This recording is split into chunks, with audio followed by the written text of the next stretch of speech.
As digital threats become more pronounced, a workshop on Saturday in Hanoi has brought together stakeholders to discuss how to better protect users and personal data online. Our reporter Kyung-Win has more.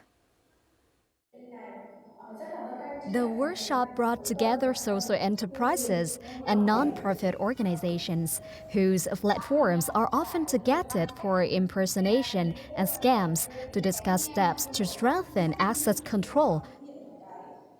Our challenges started with the human factor, where low cyber awareness turns users into easy prey for hackers. This leads to severe organizational risk, especially when hijacked NGO channels are used to spread misinformation, destroying hard-earned reputations in an instant.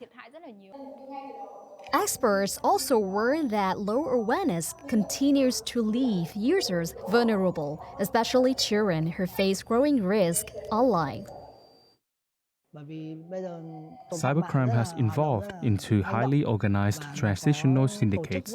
We're urging need collaboration among non-profits to establish global codes of conduct, shielding future generations from increasingly aggressive and deceptive technological traps.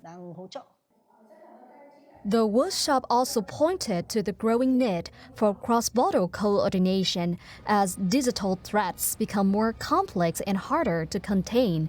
International partners like Canada are working with Vietnam to strengthen preparedness on the ground, equipping communities and institutions with the tools to better respond to online risks.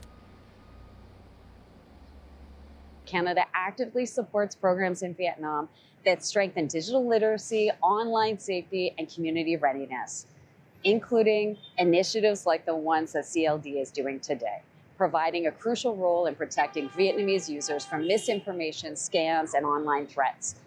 From the workshop, combating online fraud goes beyond technology, requiring stronger user awareness and coordinated governance.